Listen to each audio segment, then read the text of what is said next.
It's NBT Reacts, where you send me examples of horrible, awful, miserable, boring training. I react in the moment to diagnose what went wrong and, more importantly, how we can fix it for next time. I'm Adam Spack, certified no boring trainer. Now, before we dive in, you might be thinking, certified no boring trainer? What the heck does that mean? Well, it simply means that I adhere to the concepts of no boring training. How do you get your participants engaged, involved, interested? How do you have them go on a learning journey where they take ownership of their learning, especially in corporate training environment? How do you make it kind of a fun process so that you get better results? Nobody likes horrible, boring training. And most importantly, leaders don't like boring training because you don't get any results. The participants hate it, instructors hate it, but the leaders who support that training, and there's no effect, there's no outcome, nobody changes their behavior, they just keep doing the same old stuff. Nobody likes that. So no boring training. If you're curious about that, visit noboringtraining.com to learn more. Today's example comes to us from a member of NBT Nation. Now, if you have an example of horrible, awful, miserable, boring training, send it in to the address you have on screen, or feel free to DM me on any of the social media channels. To give you a little backstory, in today's example, an individual of NBT Nation took their elderly father to a sort of a local community center.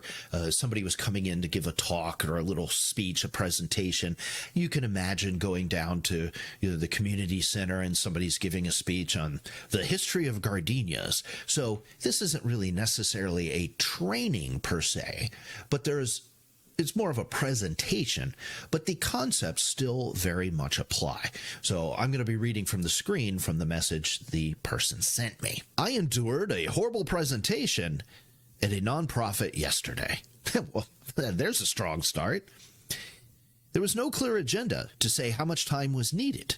Oh, well, that's great. You're going to something you can't even plan. Is this going to be an hour, 5 hours? Are we camping overnight? Great start. Technical problems as they had to manage a touchscreen on a large monitor to advance their slides. It's a little kind of Star Trek-y. Turn around and have to advance their slides. I mean, I guess kind of cool. Clicker makes it a lot easier, but whatever. They faced the slides as they talked about them. Okay, so this is presenting 101, let alone training 101, but just common sense presenting. If I was going to be talking to you about that map behind me, I can do it one of two ways. I can understand and know what's on the map, and I can talk about it, and I can kind of point over my shoulder, maybe take my clicker with a laser pointer on it, point at the map, etc. It's okay to even do this and reference the map. But what you don't want to do is this. So what I want to show you about this map is this important thing over here. You'll notice on this side of the map versus that side of the map. Don't face your material when you're talking to the audience. It's really pretty straightforward. Face your audience. Know your material. Yeah, of course, you might turn and glance at it. You might refer to it. You might have to walk over and kind of point at something. But don't talk to the material behind you. You talk to your audience. Crying out loud. That's ridiculous. Oh, man.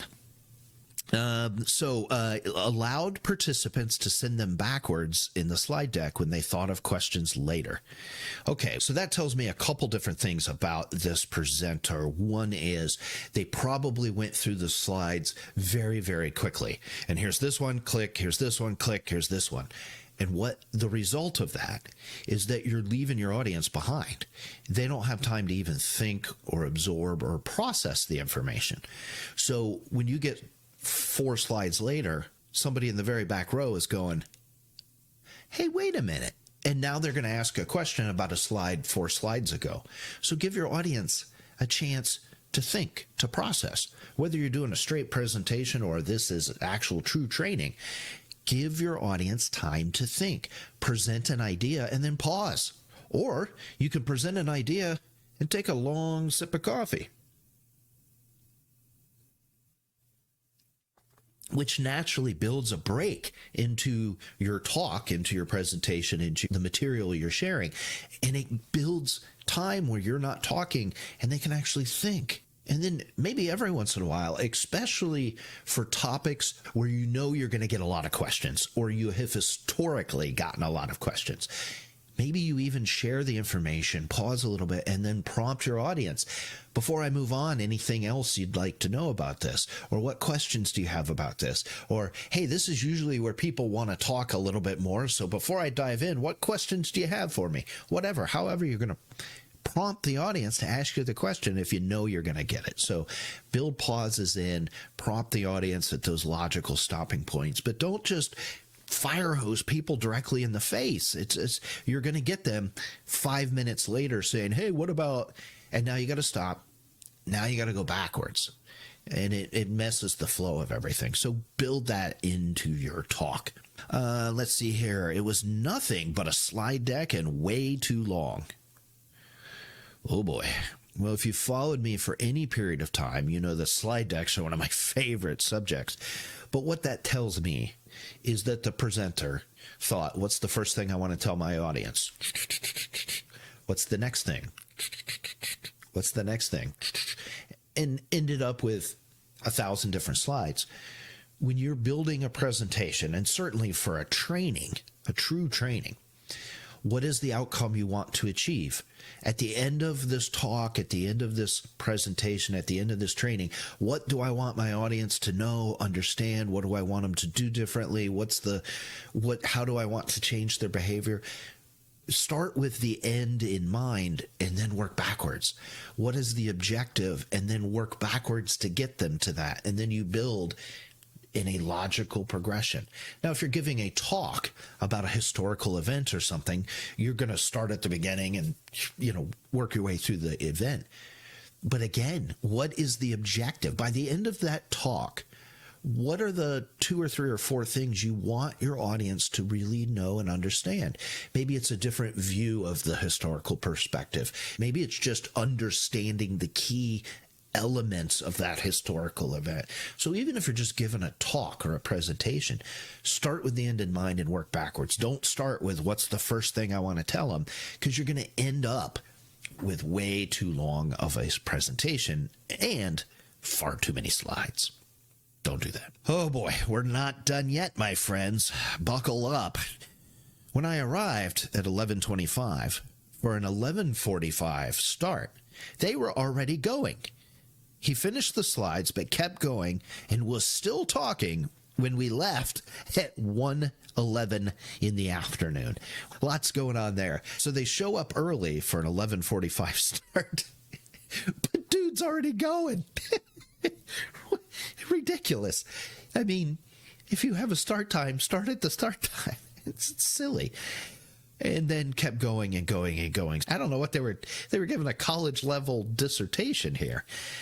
Anyway, it was a topic of interest for my 92-year-old father, so I took him. We both just rolled our eyes as we left. That's exactly what you want, whether you're giving a presentation or a training or anything. I mean, you really want your audience to leave early and roll their eyes as they walk out the door. Great job. And then the piece de la resistance, no microphone, and the average audience age was in their 70s. I mean, have the right equipment for the audience. I mean, if you're giving a little talk to 5 people, yeah, you could use your voice and project loudly, especially if you have an older audience who's likely to have some hearing issues. So whether you're using a microphone or not, you have to project and speak loudly, clearly, enunciate, all those things. But if it's a large group, 50 people, 100 people in like a big open space or something, you're going to need a microphone. I can project pretty loud, but even for a 2-hour talk, your voice is going to get tired. Have a microphone, for crying out loud. I mean, make sure the venue has that. Ask around, bring your own. If you're on a speaking circuit, have a little karaoke box or something. I mean, this stuff isn't hard. So there you have it, folks. Lots going on there. Started early. Kept going for hours, slide deck, talked to the slide, didn't have a microphone for a group of older people. I mean, this is just ridiculous. Final verdict on all of this nonsense? Hot garbage. That's right. This is hot garbage. Wow.